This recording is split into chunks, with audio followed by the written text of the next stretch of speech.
Hi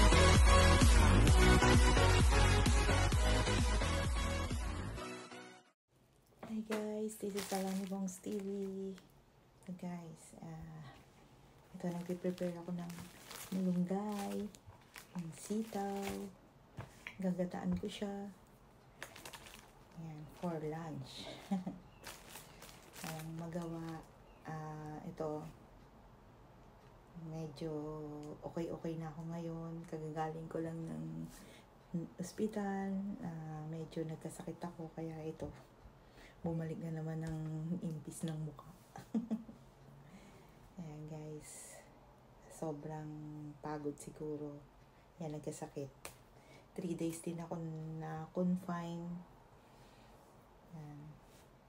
Matigas kasi ang ulo. Kaya ito, kailangan kong maggulay.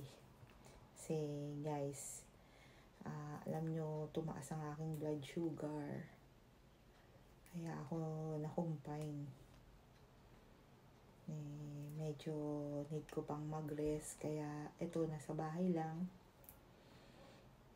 Luto-luto. Ayan. Medyo kinakaya ang lahat. Mahirap ang nag-iisa sa isang lugar. Alam nyo na yan. Mga OFW dyan. Walang pamilya. Tiis-tiis, diba? Para sa kanila. Kailangan pangalagaan natin sarili natin. Ayan. Ano yung ba guys? Itong malunggay, bihira lang to dito. Nakabili ako nito sa Filipino store. Ayan. Lalagyan ko siya ng gata. Lalagyan ko ng tinapa. Babangutan ko, bangot. Yung sasahugan ko siya ng tinapa. Yan. So guys, medyo tagal-tagal din akong hindi nakapag gawa ng aking content. Siyempre, alam nyo, ang hirap talaga dito na mag-isa ka, yung mga caregiver lang ng ospital na nagbabantay sa'yo. Pero mahusay sila dito guys. Alam nyo ba, nag 1:30 yung aking lagnat. Ginawa nila ng kasi nag-chill na ako, sobrang lamig. Pero mainit ang panahon, nag-chill ako. And ginawa nila, nilagyan nila ako binalot nila ako ng parang siya yung pag sinaksak mo ay nag-ice, nag-yelo yung kanyang ibabalot sa'yo. Tapos, lagyan pa nila ako ng may ice sa kilikili, tsaka sa singit ko, ganyan, para bumaba yung lagnat. Tapos, nilagyan pa nila ako ng thermostat sa aking, alam nyo na yun, bat. Yun. Nilagyan nila ako noon para bumaba yung lagnat. Halos 3 days ako nag-chill sa taas ng lagnat ko dahil nga sa infection. Bigla lang yun guys, kasi di ko rin expect na siyempre di mo expect na magkakasakit ka, no? Bigla lang yun sa sobrang init. Tapos nasa labas ako, init. Nagtaka ako, bigla akong sumama yung pakiramdam ko, nanginginig na ako. Kaya sabi ko, kakaiba na to. Kasi guys, bihira ako magkasakit, pero grabe. Pangalawang beses ko ng pagkakasakit dito. Pero pag nagkasakit ako ngayon, diyan, sa sobrang ko kasi sa trabaho, pinoforce ko yung sarili ko kahit na kinakayang pilit. Kailangan natin yon para sa... Hi guys, ito na, mag-i-start na ako mag-cooking. Naglagay na ako nilagay ko ng ginger. Cut na ako ng onion at saka garlic. Yan. Start na ako mag-cooking. Diyan lang kayo.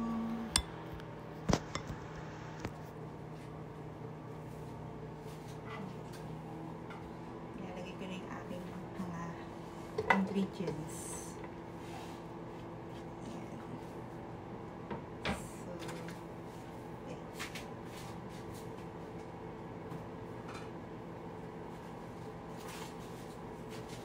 Nalagay ako ng tinapa.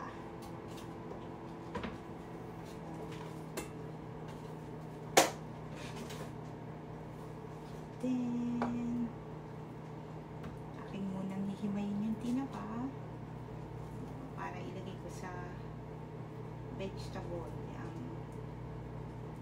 ginataang sitaw na may malunggay.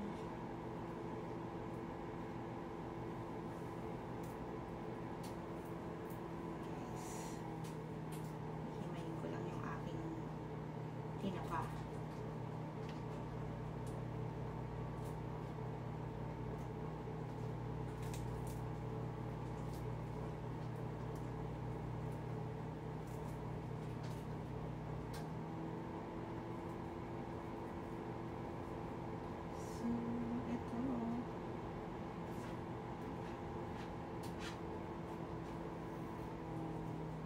Vegetable. Sa vegetable, yan.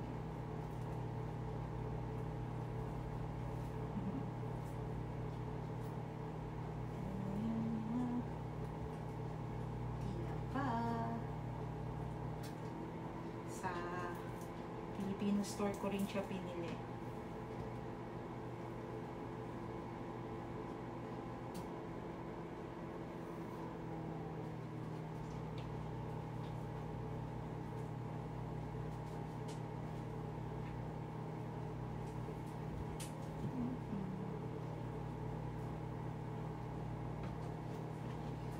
Guys, tinapa. Nalagay ko na rin siya dito.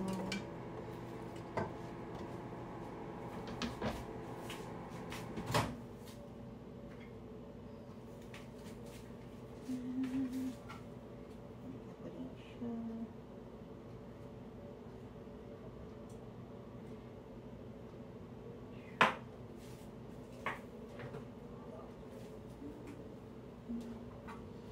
Lagyan ko siya ng meat.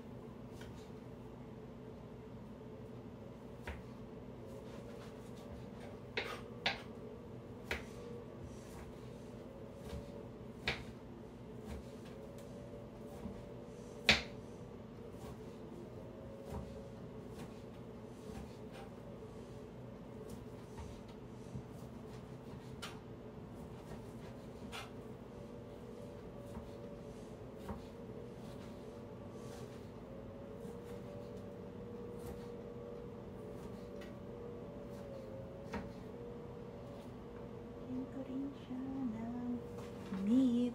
Ayan.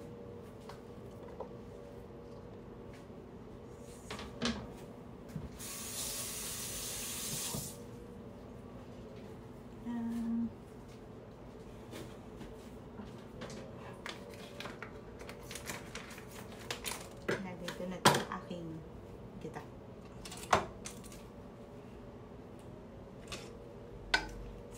Stay tuned, guys. Nalagay ko na itong gata at pakukuluin ko lang. Okay, guys. Ayan, guys. Kumukulo na siya. Yung nilagay ko na yung gata, tinapa, tsaka meat. Ayan.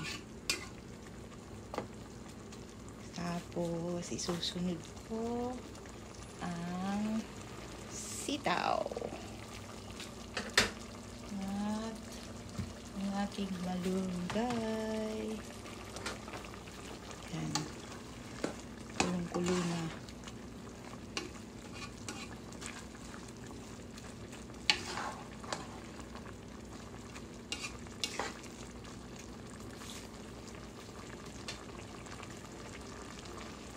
Medyo madami-dami pa yung kanyang gata.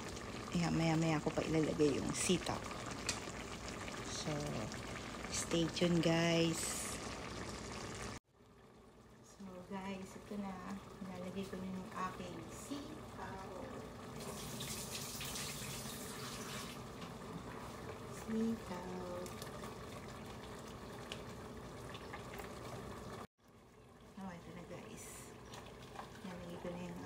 sitaw.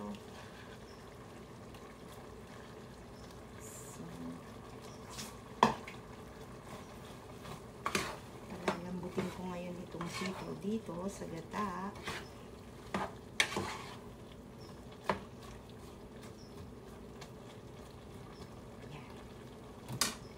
Tatakpan ko na. So, stay tuned again. See you later. So, guys, ayun, kumukulo na siya. Yan. Ayun, ang ilalagay ko naman ay ang malunggay. Yan.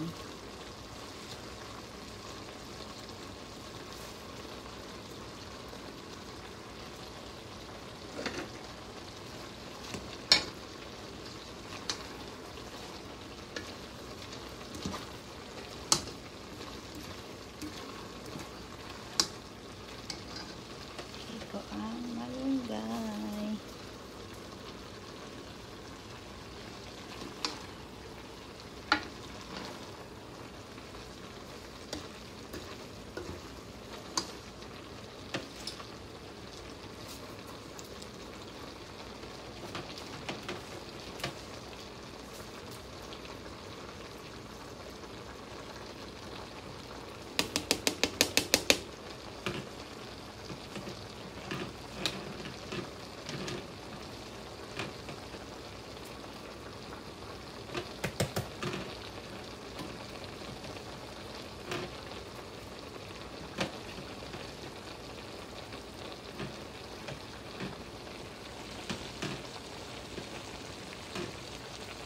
Guys, stay tuned again.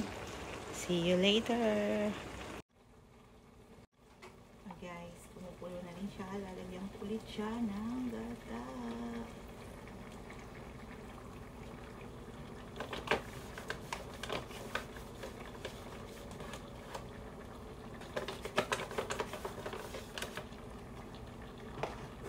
So, ito siya, guys. Yan na. So, hintayin ko na lang siyang medyo mabawas-bawasan yung ano, pero nilagyan ko na ulit siya ng gata. And guys, wait again. So guys, ayun yung aking pinali. Medyo patutuyuin ko na lang siya. Ayan, ready na siya. Ayan.